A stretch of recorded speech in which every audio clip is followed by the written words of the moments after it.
hicimos en el panel anterior, voy a hacer la presentación de todos. Bueno, Marcelo Queda es una figurita repetida porque es el enlace de la geopolítica y la religión. Así que en este segundo panel contamos tendremos al Sheikh Abdul Karim Paz, que es clérigo chií duodecimano, que es un representante del Islam en esta rama. El Sheikh ha tenido posiciones muy definidas, claras, comprometidas, y lo hemos invitado porque sabemos que el Islam viene sufriendo un ataque sistemático, identificando su imagen con el terrorismo, pero también con el autoritarismo y con una visión hostil contra los derechos de las mujeres. El Sheikh nos puede explicar qué es el Islam, las diferencias internas, por qué están en la mira del globalismo y, en definitiva, cuál es el modelo que nos propone el Islam, desterrando tantos mitos infundados, impulsados por los grandes medios hegemónicos de comunicación. El metropolita Ignacio merece una presentación especial porque su iglesia no es muy conocida aún en nuestro país. Sin embargo, es la mayor en el mundo ortodoxo, con cerca de 150 millones de fieles que pertenecen al Patriarcado de Moscú. Hubo una noticia en el 2014, muchos de acá seguramente lo saben, que es muy importante, pero que tal vez no se comprendió en su cabal envergadura, y fue el encuentro en Cuba, precisamente, el encuentro entre el Papa Francisco y el Patriarca Kirill después de casi un milenio de separación. El metropolita Ignacio es el responsable para toda América, toda Sudamérica, exceptuando México, si no me equivoco. Así que de su iglesia habla un excelente castellano y un muy buen portugués, porque, como sabemos, para relacionarse con el Brasil profundo es sumamente necesario dominar el idioma. Así que el metropolita es muy tímido, pero habla muy bien portugués. Así que él, también voy a recordar que él ha vivido la caída de la Unión Soviética, la debacle posterior de su país, y cómo Putin ha reconstruido su nación con un papel fundamental de su iglesia, una experiencia invalorable que va a compartir con nosotros hoy. El padre Pepe de Paola no necesita muchas explicaciones. Su trabajo con los sectores más rezagados de nuestro país es la que propone la Iglesia Católica, que quiere Papa Francisco, la más fiel al Evangelio. No es casualidad también, y más allá de los errores propios, que la Iglesia Católica sea golpeada impiadosamente por el poder. Tal vez la respuesta sea porque es uno de los últimos diques de contención de nuestra región, en Occidente y buena parte del mundo. El mundo que nos propone el globalismo financiero, que se ha hablado mucho en el primer panel. Este mundo no necesita religiones, este mundo no necesita fe, no necesita valores comunitarios, no necesita empatía por el prójimo. El individualismo materialista propuesto no necesita nada de esto. Esperamos que el padre Pepe, símbolo de los curas villeros, nos hable del papel de la Iglesia dentro de este esquema mundial que amenaza la propia naturaleza humana. Así que un aplauso para este panel antes de arrancar. Bueno, esta vez a Marcelo lo vamos a dejar para el último, así que los últimos serán los primeros, decía. Antes fue el primer Sheikh. Voy a pedir que usted empiece con la apertura de este panel. Muchísimas gracias. Bueno, bismillah, en el nombre de Dios, el clementísimo y misericordiosísimo. Muchas gracias por la invitación a Marcelo, a Ivonne y a Sadok también, gracias, y a todos ustedes por venir. Bueno, en 15 minutos tengo que hablar de geopolítica y religión, y encima me metió Ivonne, tengo que hablar del Islam, explicar el Islam, las internas del Islam y cómo tratamos a nuestras esposas. Hagamos una cosa, esa para comprometerlos para futuros encuentros. Pero bueno, vamos a ir con el título principal de geopolítica y religión, porque bueno, todos no vamos a poder. Después seguimos, en todo caso, ojalá que haya muchos encuentros, como dijo aquí la autoridad de la casa.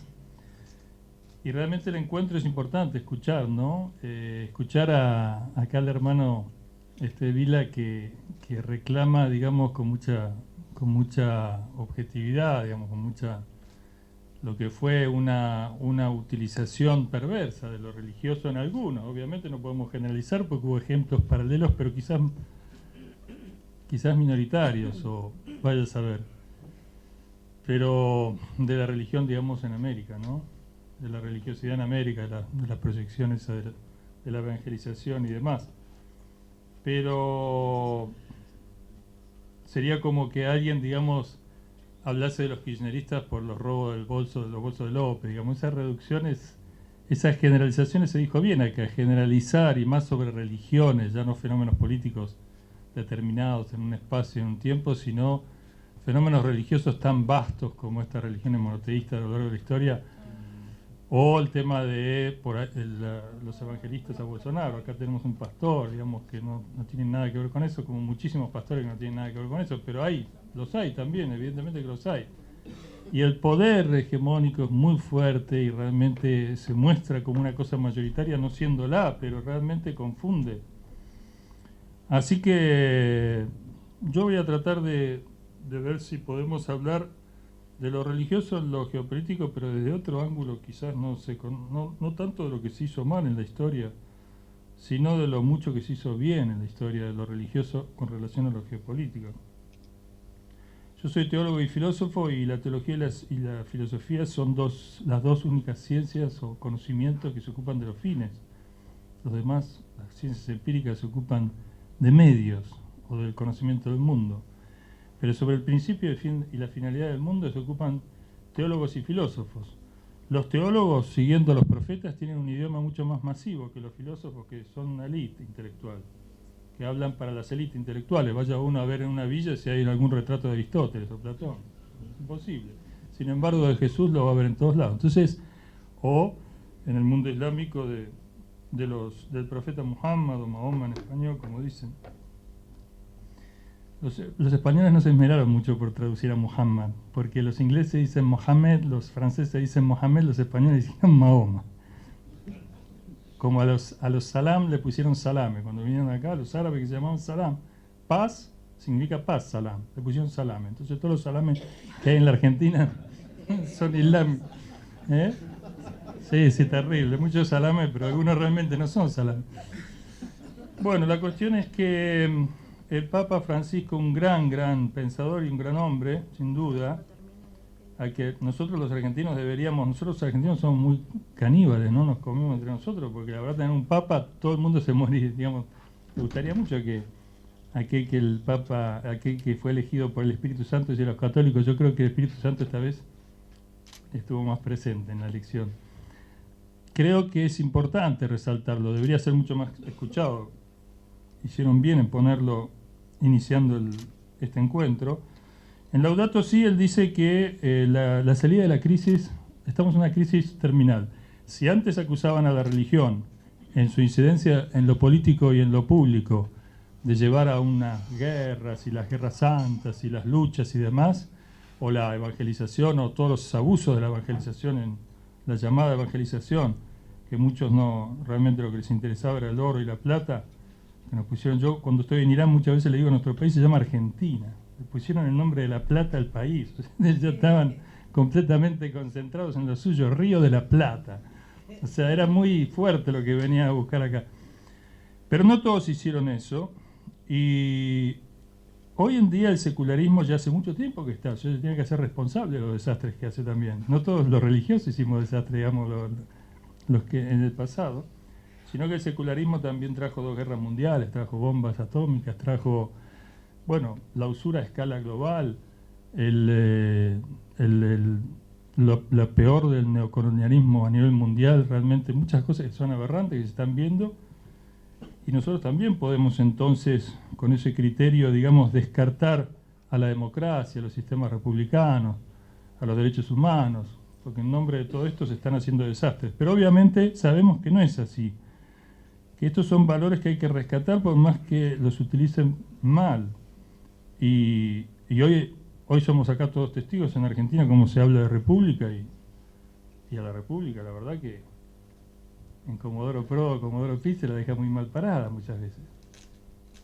Entonces, bueno, todos estos manejos que se hacen de las cosas, la religión no es una excepción, la religión también es manoseada, muy manoseada. Veamos la historia de los profetas, muchos profetas fueron martirizados. Y los peores enemigos de los profetas fueron los santurrones y se supone, los religiosos, los hipócritas, los fariseos. Así que no es nuevo el fenómeno. El Papa en Laudato Si dice que este desorden que ahí hoy impera debe ser arreglado en forma interdisciplinaria y deben todos sentarse a la mesa. Es decir, los teólogos deben volver a la mesa. Como se dijo bien, o sea, los políticos o los científicos, los periodistas, etcétera,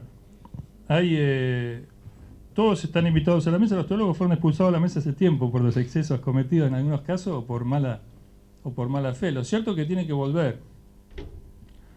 Y es fundamental, mucho se habló de la incidencia que tiene lo espiritual y la trascendencia en la cohesión y en el sentido que se le da en la identidad de un pueblo. Y la geopolítica, digamos, lo más importante, en términos más simples, se puede decir la geopolítica es un poco saber qué queremos, a dónde vamos, de dónde venimos y cómo vamos, y quiénes son los aliados para ir y quiénes son los enemigos para ir, una vez que yo defino el objetivo y el sentido hacia dónde voy. Y todos los profetas hablaron de esto, porque más allá de generar una sociedad más justa, más equitativa, mejor distribuidora de los recursos, no solamente de pan vive el hombre. En mi familia somos los mejores socialistas. Es más, superamos al socialismo.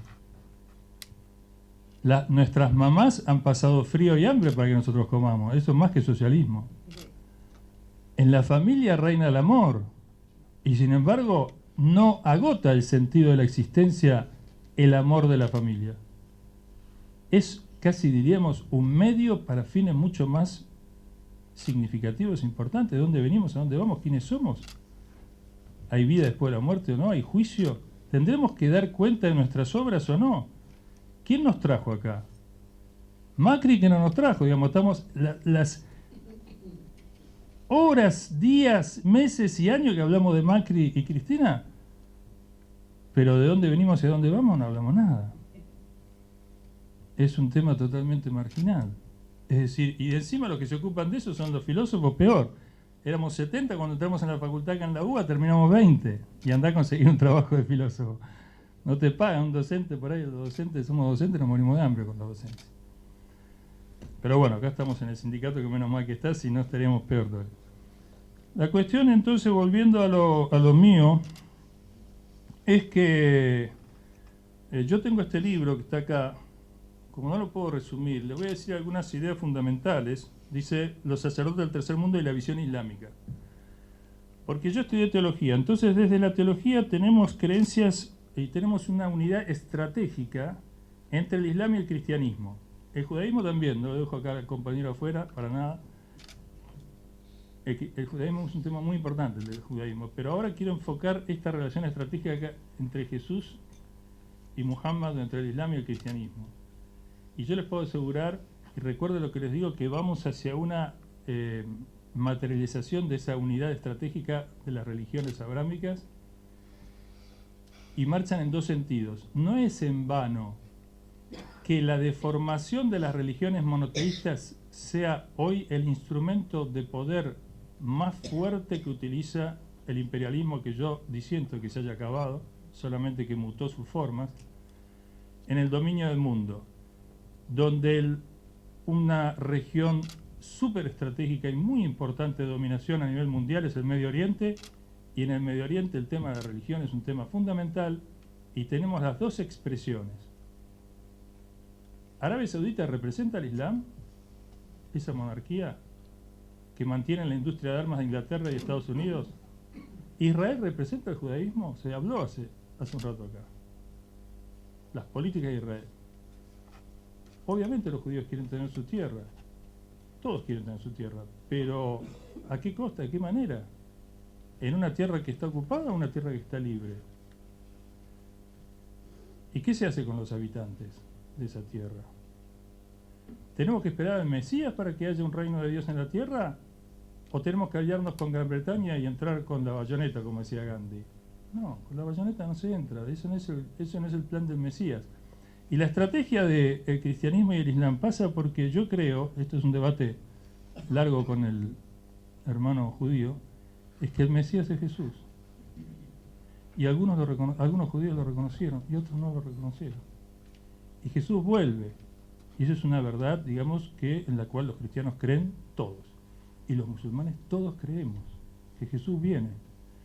Porque el reino de Dios en la tierra es la gran estrategia divina para el mundo. Es decir, cuando le preguntan a Jesús, acá tengo el Padre que no me va a dejar equivocarme, ¿qué rezamos? ¿Qué le pedimos? Dios es todopoderoso, así que pidan. Ustedes son muy limitados y muy débiles, pídanle a Dios. Es todopoderoso. ¿Qué pedimos? Venga a nosotros tu reino. Hágase tu voluntad en la tierra como en el cielo. Y sin embargo nos enseñaron que en la tierra no hay posibilidad. Pero si no hay posibilidad, Jesús nos hace pedir la justicia. Porque yo hablo de Jesús porque nosotros creemos en Jesús, ¿eh? Entonces, si no hay posibilidad de justicia en la tierra, ¿para qué nos pide? ¿No dice que la pidamos? 2000 años pidiéndola. Evidentemente solo pedir no basta. La justicia hay que hacerla, perseguirla, y todo lo demás viene por añadidura. Pero si no se la persigue, fíjense, 2000 años después de Jesús, tenemos el Consejo de Seguridad de las Naciones, 5 países de derecho a veto, en nombre de la democracia. Eso es lo más terrible, que las Naciones Unidas se estructuran en nombre del valor de la democracia. El primer mundo, nos dicen el primer mundo, el mundo desarrollado. Aquellos a los que tenemos que imitar son unos tránsfugas. Se han robado con el veto la decisión de la mayoría de la Asamblea de 190 países. Cualquier cosa que digan no sirve de nada, es papel mojado. Eso es la antítesis de la justicia. El imán Khomeini decía la ley de la selva. Se habló de la ley. Esta es la ley de la selva. ¿Cuál es la ley de la selva? La ley del más fuerte. Esos 5 países fueron y tienen derecho a veto porque son los más sabios, morales, solidarios, virtuosos, desapegados, los más queridos y amados. No, son los que tienen los ejércitos más grandes, son los ganadores de la Segunda Guerra Mundial y se repartieron el mundo, pero así en las narices del mundo. Entonces, hay una gran resistencia. Yo no sé qué el tiempo vos me vas a decir, ¿no? Sí, cuando camino ya, hay ya estamos cerquita. Todavía quedando camino. Hay una resistencia al imperialismo muy fuerte de las religiones abrámicas. Usted me va a decir, ¿de qué está hablando? Miren, el bloque multipolar que se habló recién, que le puso freno a la OTAN en Siria, no es un tema menor. No es un tema menor. Separó un imperio que en sus bases se dice cristiano, judío y musulmán, porque la alianza fundamental es entre Estados Unidos, Inglaterra, Israel y Arabia Saudita. Y eso se supone que representan al Islam, al judaísmo y al cristianismo. No, señor. Se habló muy bien, Vilas dijo del odio, la instauración del odio, pero todo es odio en esta gente. Todo es terrorismo, todo es... No hay ninguna... Si utilizasen... Nosotros en vez de hablar acá, entre 200, 100 personas, no sé cuántos somos, menos, ¿por qué no hablamos en TN o por qué no hablamos en... Porque estos temas no son importantes, tener al patriarca acá o a este hombre que dejó todo para ir a vivir en una villa, ¿eso no es importante? Para que la gente lo escuche a él hablar, ¿no es interesante? La verdad que no se entiende, ¿no? Es mucho más interesante lo que estaban diciendo hoy en televisión de que Maradona le metió los cuernos a la Claudia Villafañe y entonces más o menos hablaron 1 hora de los cuernos que le metió la Villafañe. Pero la verdad, eso, ¿qué le genera a la gente eso? ¿Qué le aporta a la gente eso? Lo que le aporta es que le vayan a meter los cuernos a la esposa, digamos, eso le aporta, porque le despierta el interés. Entonces, hay una gran importancia. Ya empezó a caminar, bueno, 3 minutos. 2 minutos. Hay una gran importancia en lo geoestratégico del rol de las religiones y necesariamente para la venida de Jesús, que es un hecho en el que creen todos los cristianos, como dije, ortodoxos, evangélicos, todos creen que Jesús viene. Y musulmanes todos creen. Estamos hablando de casi 2/3 de la humanidad. Los judíos también creen que viene el Mesías. 3. Y segundo, todos coincidimos, y los musulmanes, todas las internas, todos dicen que viene digamos, el imán islámico, digamos. Y todos sostenemos que es necesaria una reforma de lo religioso y la religión, de los religiosos, para que ellos vengan. Porque no es que Dios lo hace por milagro, Dios no necesita que venga nadie, Dios dice sea y es. Pero nosotros no somos piedras para que Dios lo haga todo, somos seres humanos para participar en ese reino y hacerlo con nuestras manos y nuestros corazones y nuestra mente y nuestro cerebro, como decía el pastor. Entonces, es fundamental que haya estos encuentros. No pude ni hablar ni el 2% de lo que había preparado, pero bueno. Ya vendrán nuevos. Ahora viene un aniversario de la AMIA, 25 años. Nosotros condenamos desde el primer momento esa aberración. Pero viene el canciller Pompeo y quieren decir que Hezbollah es terrorista. ¿Por qué?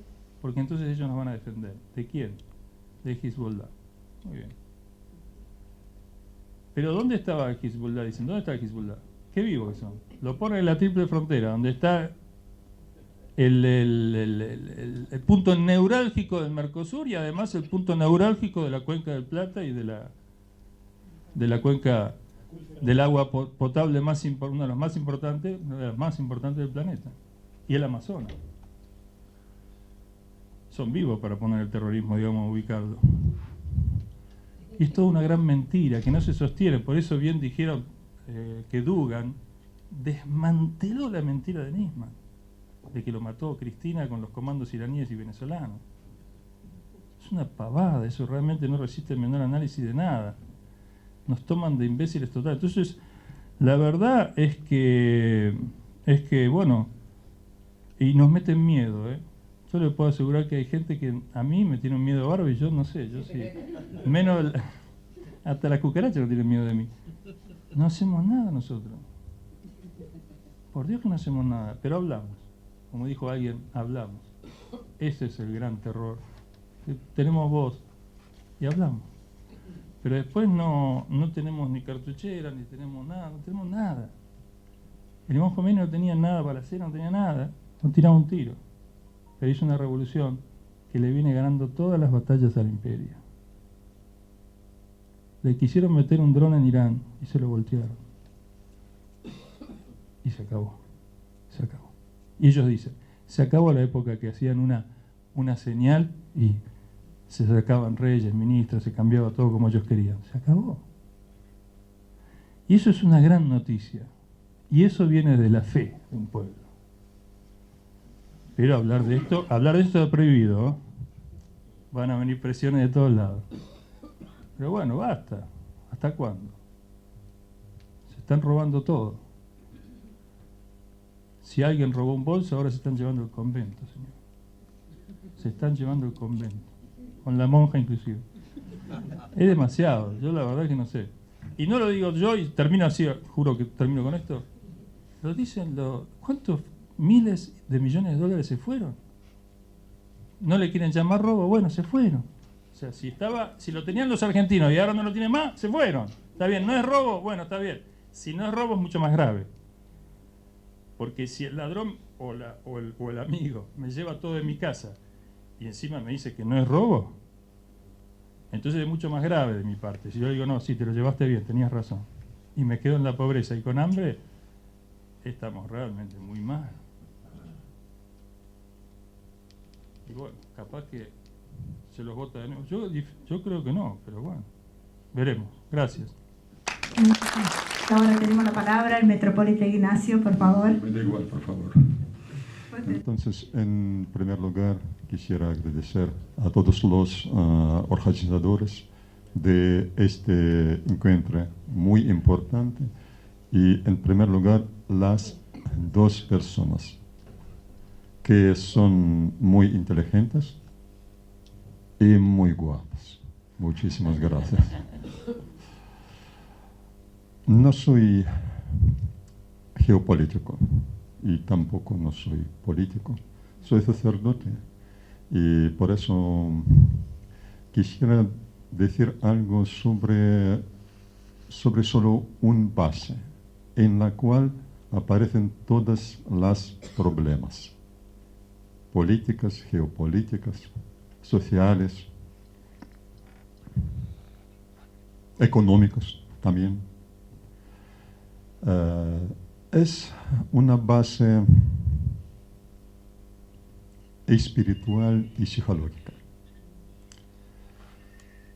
¿Cuál es un tema muy peligroso? ¿Cuál es su peligrosidad? Es una peligrosidad más grande que tenemos hoy. Toda la historia de la humanidad consiste en la lucha por la verdad divina, por la verdad de un pueblo, de un país, de un partido. Como dice el patriarca Cyril, la cabeza de la Iglesia Ortodoxa Rusa, en los nuevos tiempos hay muchas verdades, tantas verdades como cabezas humanas. Cada uno tiene su propia verdad, verdad personal, verdad de minúscula. En tales circunstancias, la religión es un tema personal. Cada uno cree en aquello lo que quiere. Esto ya no significa el simple rechazo de Dios. En nueva sociedad, cada hombre es Dios, con minúscula, por supuesto. La verdad, entonces, es aquello que yo considero verdad. Lo bueno es aquello que es bueno para mí mismo, para cada uno, personal. Luego, para ello se creen las bases teológicas, políticas, económicas. Un ejemplo. El problema del aborto. Una consecuencia derecha. ¿Qué es el aborto? Es muerte de uno para el bien de otro.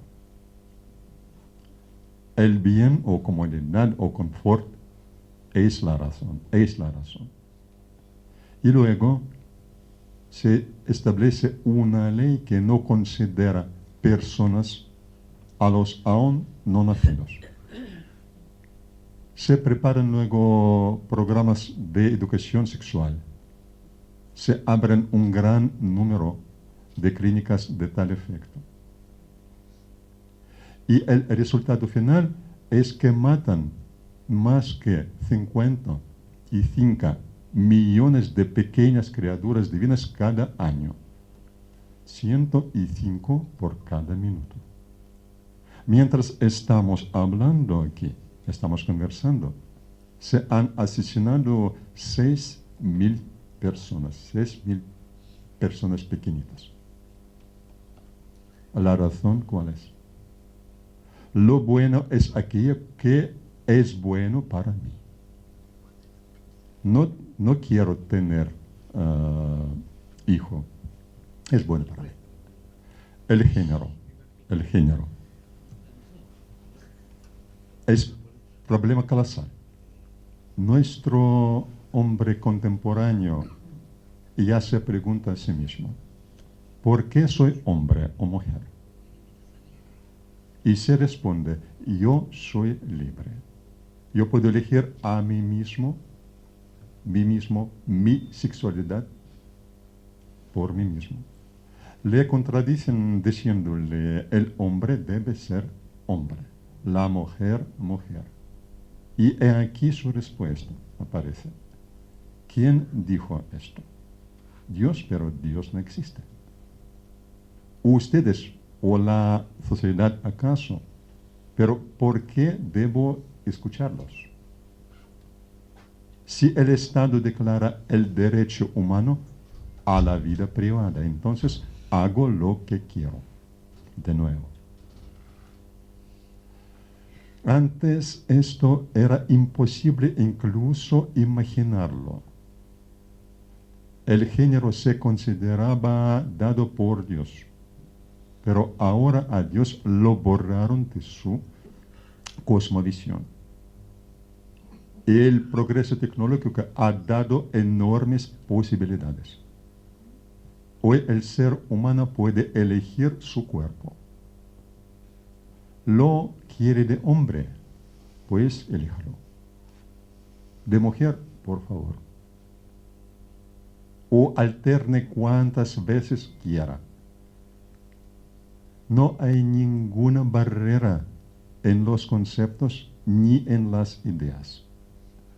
Las dificultades técnicas o económicas son una cuestión solo de tiempo. Después, los especialistas crean el fundamento ideológico. Por ejemplo, al cambio de sexo lo llaman paso transgénero. Al deseo de cambiarlo, hoy lo llaman variación de género.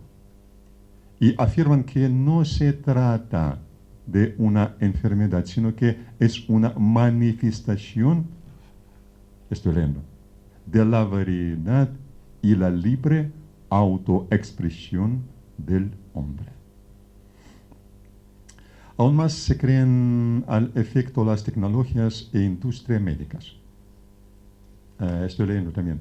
En el año 2016, el número de operaciones de este tipo en Estados Unidos, según datos no oficiales, llegó a las 10.000. Es decir, que se incrementó en un 20% más con respecto al año anterior.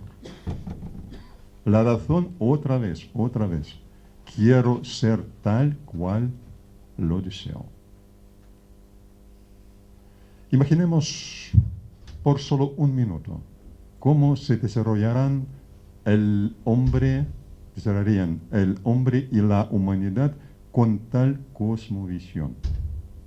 Realmente sin ninguna fantasía. El cuerpo. Porque yo, una persona libre, debo llevar un cuerpo solo de esta forma. Nadie me lo preguntó. Con mi cuerpo hago lo que quiero. En un día no muy lejano, querrán colocar pezuñas en lugar de pies. Y a los zapatos no se necesitarían. Y los pies no se congelarán. La ingeniería genética abre perspectivas que superan a las más horribles fantasías. Ni Bosco ni Dalí pudieron imaginar algo parecido. Muy seriosamente. Las personas van a introducir estos cambios a nivel de ADN. Perfecto. Ya no es necesario hacerse cuernos o pezuñas durante la vida. De padres con cuernos y colas nacerán hijos también con cuernos y colas.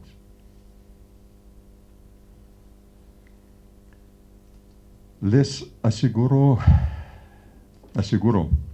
el proceso va a desarrollarse. Aparecerá una película del momento donde el héroe principal se cambió a sí mismo y la gente empezará a hacerlo también. Harán aquello para lo cual han sido programados.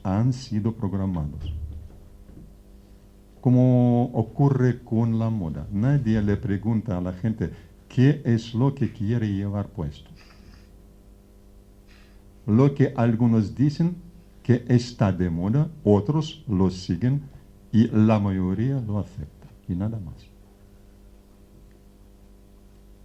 La electrónica. Entonces, el hombre del siglo XXI es Dios, con minúscula. pero el tipo de Dios que se encuentra constantemente con muchos obstáculos, los familiares, los sociales, los corporales. ¿Qué se puede hacer en este caso? Pues las dificultades de la parte corporal, como hemos visto, ya han sido superados. El problema familiar. Este probablemente sea el más fácil de resolver. ¿Cuál es? El hombre en general puede no formar su familia y no la forma. Pero ¿qué hacer con la sociedad, con el mundo exterior? Para el hombre no es posible modificarlos según sus propios deseos.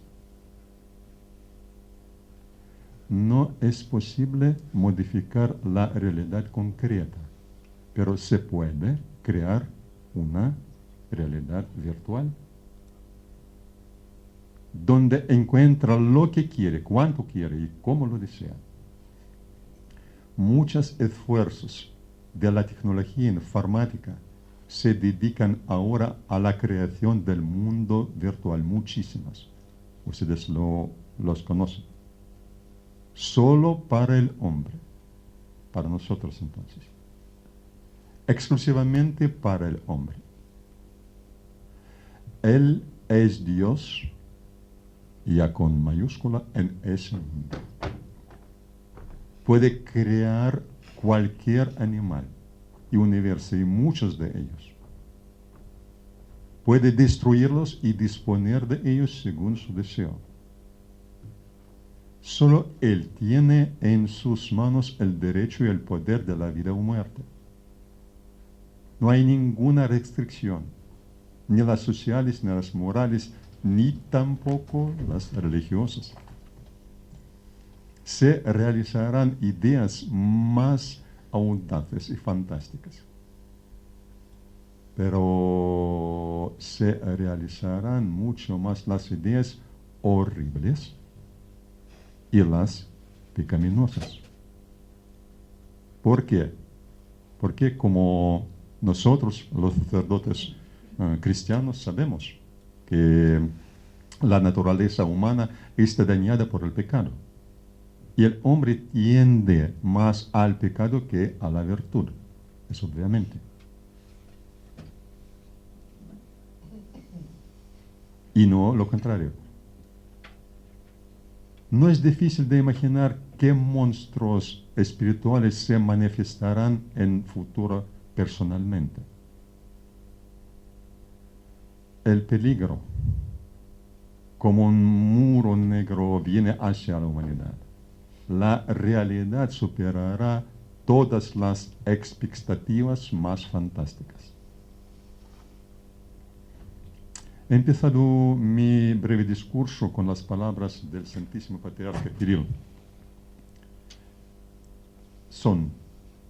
En los nuevos tiempos hay tantas verdades como cabezas humanas. Cada uno tiene su propia verdad, verdad personal, verdad en minúscula.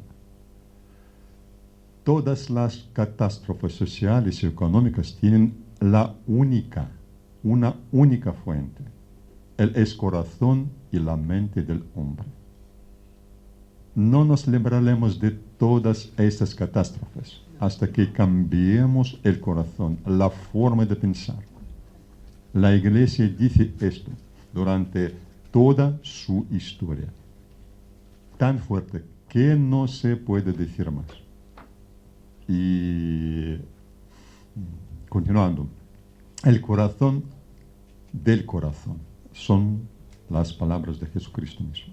Del corazón salen los malos pensamientos, los homicidios, los adulterios, las fornicaciones, los hurtos, los falsos testimonios y las blasfemias. Esas cosas son las que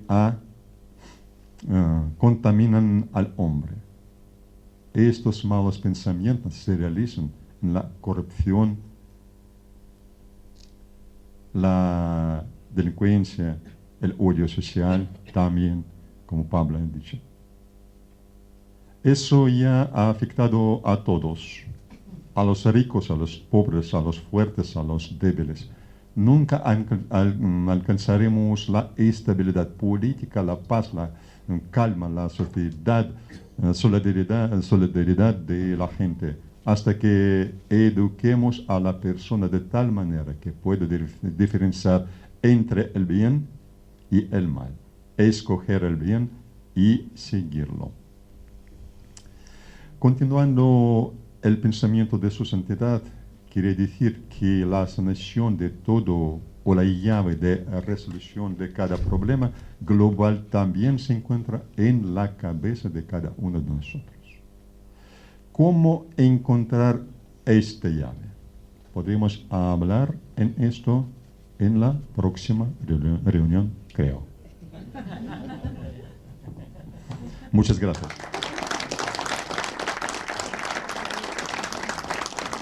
Perdón, el tiempo es tirano y me cuesta muchísimo interrumpirlos. Muchísimas gracias, Metropolita. Bueno, ahora sí, le damos la palabra al padre Pepe Di Paola, por favor.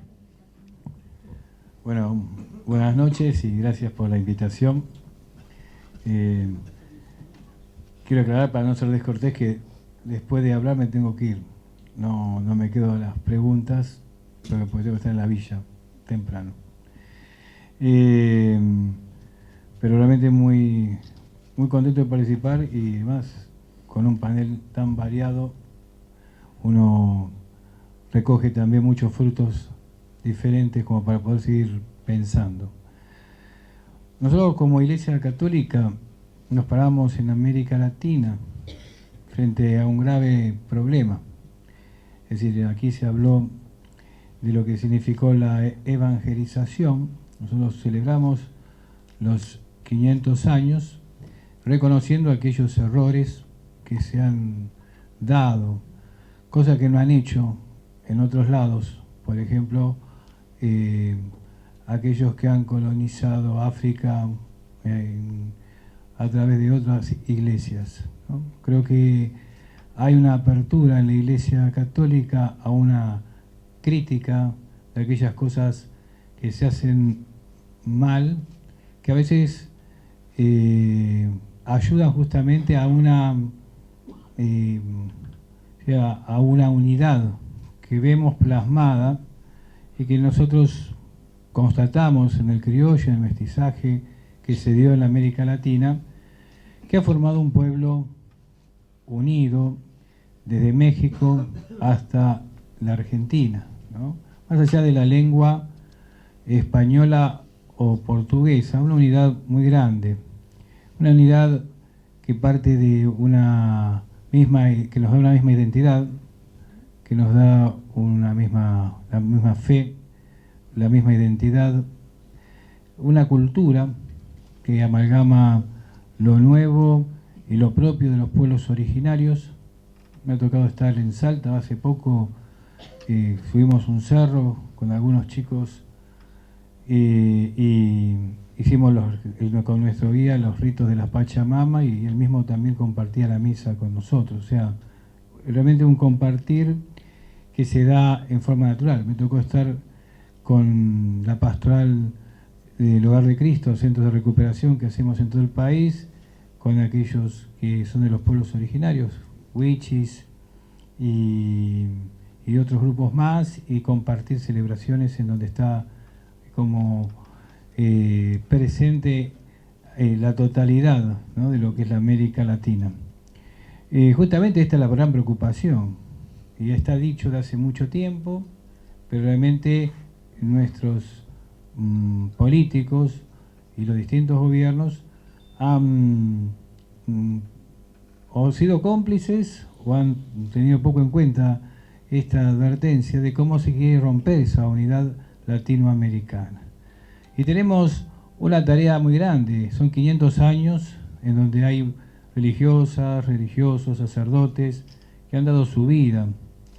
La presencia de la escuela, de la universidad, de las ciudades, de los hospitales, que empezó la Iglesia y que después, lógicamente, continúa el Estado particular, el Estado nacional de cada región. Pero tenemos un trabajo heroico realmente realizado en la historia de la Iglesia, que no es conocido, pero no es conocido a propósito. El desconocimiento que se da de aquellos que fueron artífices de la América Latina que tenemos hoy, de México hasta aquí, sin contar en nuestra propia historia. En el Congreso de Tucumán, la mitad de los congresales eran clérigos que declaran la independencia. Sin contar que en las fiebres amarillas y en las epidemias grandes de paludismo, la mayor cantidad de muertos de los que ayudaban eran sacerdotes o religiosas. Sin contar que Gorriti, Muñeca no son calles de Buenos Aires, sino fueron curas que trabajaron y pelearon en la revolución, ¿no? Entonces, hay realmente un compromiso muy grande de parte de la Iglesia católica, de sus componentes, con la realidad de una América Latina unida, que justamente es lo que viene a partir, ¿no? El imperio, y el imperio existe, le podemos poner distintos nombres, pero que ha apuntado a socavar justamente los pilares de una identidad, ¿no? Entonces, es muy lógico que más allá de los errores que pueda tener la Iglesia Católica, y hoy día se enfrentan, cosa que no lo hacen otros, ¿no? Por ejemplo, casos de pedofilia, los únicos que trabajan protocolo y con seriedad en este momento para condenar a aquellos personajes siniestros que pueda tener una institución, lo hace la Iglesia. Cosa que yo diría, el mundo del deporte, el mundo del arte, quisiera saber qué protocolos utilizan para tocar estos temas, ¿no? Porque los que trabajamos en el campo, de los barrios humildes, en las barriadas con los servicios sociales, sabemos perfectamente que el primer abuso empieza en la casa. Y entonces, eso lo sabemos, pero no se dice. Pareciera que la pedofilia es una especie de característica de la Iglesia Católica. Esto está hecho a propósito, ¿no? Entonces, son los lugares comunes a donde quieren llegar. En este momento, y coincido acá con mi hermano, tenemos al Papa Francisco. Esto pone peor al imperio, porque el Papa Francisco es el líder mundial es el líder mundial importante que tenemos. Vino de la Argentina, vino de América Latina, cita a los autores de América Latina, tiene en su palabra, en su manera de hablar, en sus ejemplos, un compromiso muy grande. No es raro que se lo quiera atacar, y especialmente en el país, en su propio país, en donde pareciera que no nos dejan escuchar al Papa. Siempre tenemos que estar escuchando que dice que el Papa estuvo sobrevolando Ifachile, pero no vino acá. Que el Papa recibió a fulano o le mandó una carta a Mengano, y no nos dejan escuchar lo que nos está diciendo. Creo que lo escuchan más en otras partes del mundo que nosotros. Esta tan importante para la geopolítica, que es techo, tierra y trabajo. El sínodo de la Amazonia, que va a empezar dentro de poco, hace que inspire el trabajo de la Iglesia de este tiempo, pero en la Iglesia del mundo. Y por eso, atrás de este líder mundial, encuentra eco un montón de gente. Gente que es católica, gente que es evangélica, gente que es judía, gente que es musulmana, gente que es agnóstica. Esto de dar pasos de unidad frente a las divisiones, ¿no? La reunión que tuvo con su santidad en Cuba, uniendo y rompiendo 1000 años de no encontrarse. Encontramos un papa que piensa en los términos de una casa común al mundo, y no de una casa particular para cada uno. Es una casa común que tenemos que cuidar entre todos. Pero no pone primero a la ballena, como hasta ahora, y cuidar a los pingüinos, sino pone cuidar al ser humano, que es el hombre más, el lugar y la persona importante que crea a Dios, y la pone en el centro de la escena. Entonces, en esto encontramos una propuesta que en este momento está liderando el Papa Francisco, y que justamente no cae bien a aquellos que detentan el poder y que tienen otro plan, como estuvieron narrando, y no quiero repetir, porque coincido plenamente con muchas cosas que dijeron en el panel anterior y en este panel. Creo que cada uno por ahí detalló lo que más sabe en particular, por ahí a lo mejor con un acento o lo acentuó demasiado, pero son cosas que se están dando. Y que nosotros tenemos que saber que tenemos un líder que está enfrentando todo esto a veces solo. Es importante para nosotros, los curas villeros, el poner aquello que nos decía Monseñor Angelelli, un oído en el Evangelio y otro en el pueblo. Porque es la forma real de poder ir trabajando y realizando en lo concreto de esa geopolítica que te propone, en este caso el Papa Francisco, un cambio en la realidad que te toca vivir. Y acá no se escucha a los pobres. Si hay algo importante que podemos destacar en este contexto es que los pobres son menos escuchados que nunca. Las élites, ya sean progresistas o conservadoras en nuestro país, no escuchan al pobre.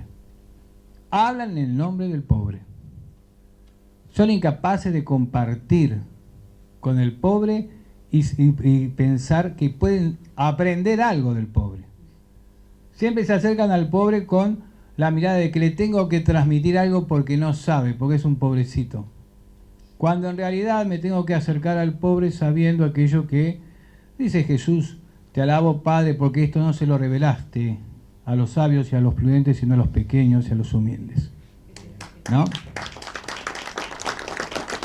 Y este punto es importantísimo, porque todas las teorías que parten, inclusive en la política argentina, no tienen en cuenta la opinión de la gente. No es una encuesta lo que hay que hacer. Porque uno puede decir, bueno, mañana, a partir de mañana, mi partido político se va a ir a las villas a preguntar qué piensa la gente. O voy a hacer un timbreo para saber qué piensa la gente.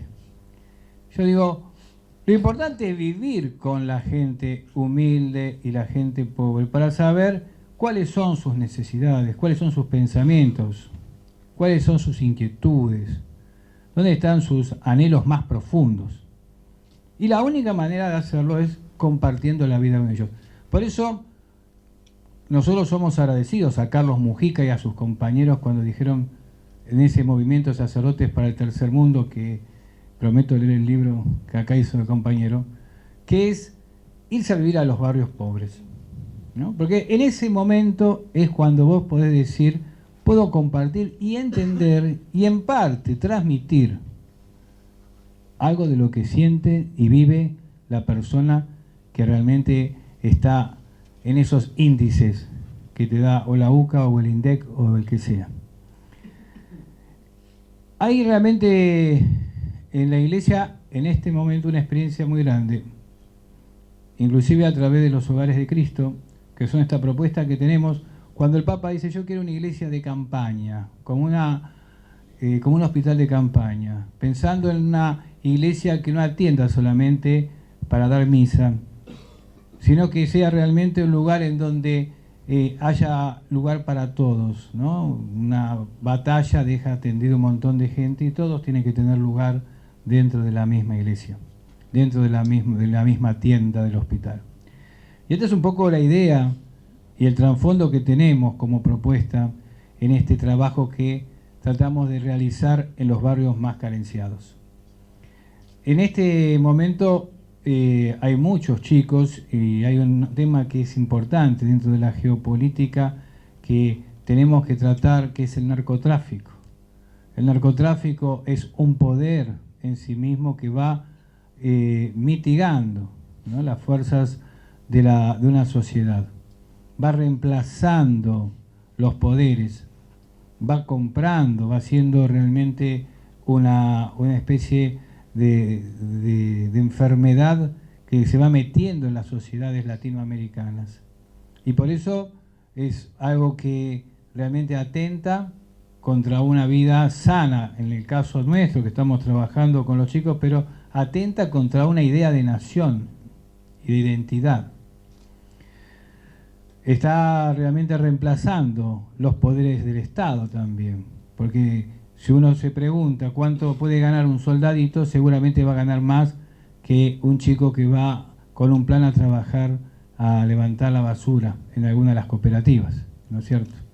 Y entonces hay realmente una desproporción que el narcotráfico trajo a la Argentina, que realmente ha destruido mucho las bases de la familia y también un montón de vidas.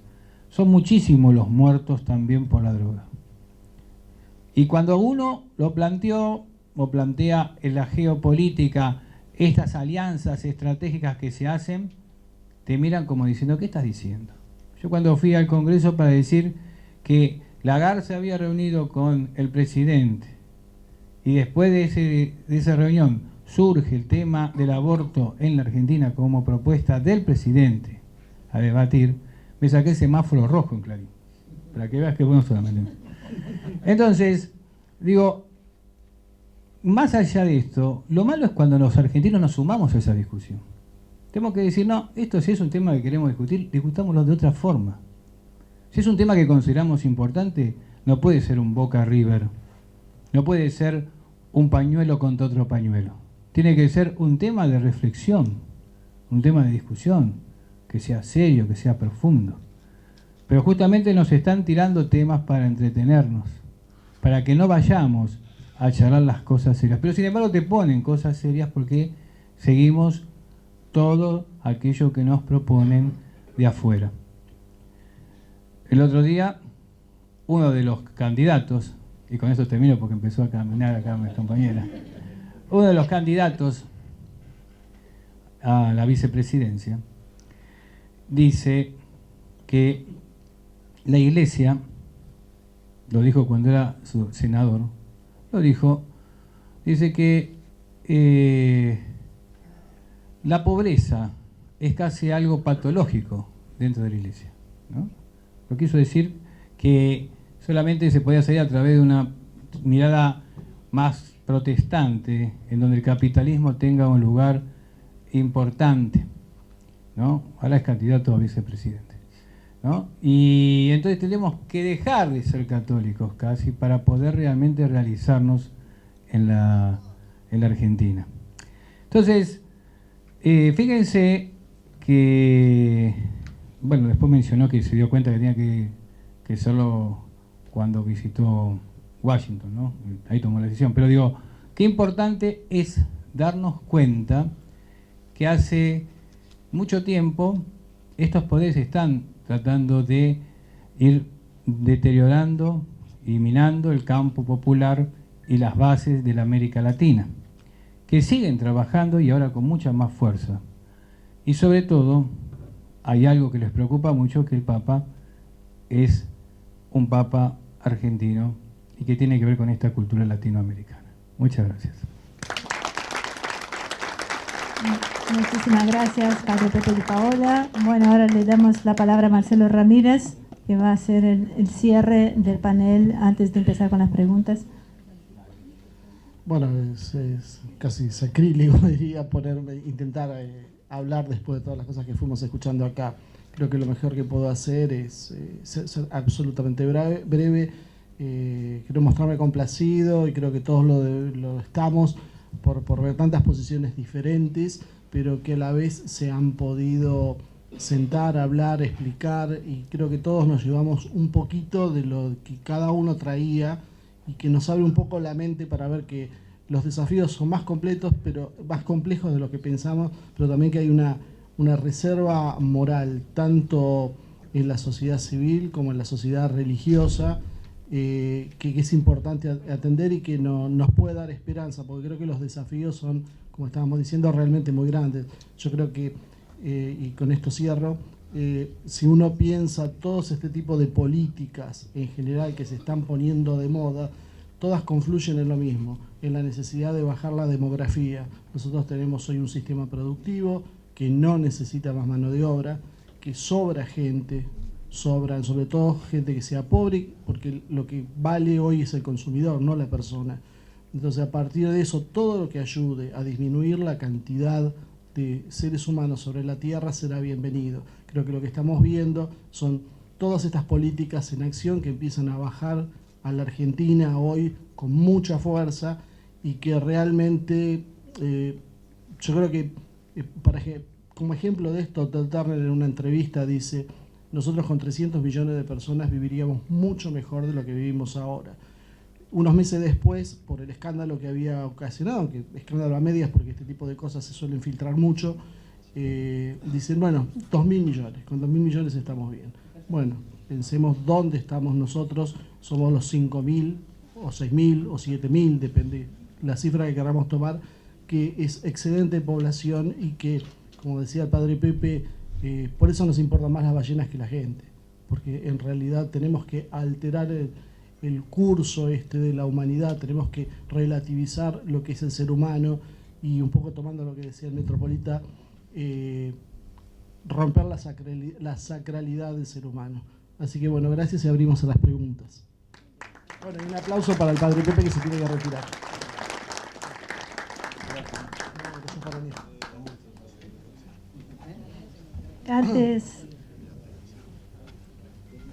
Antes de abrir a las preguntas,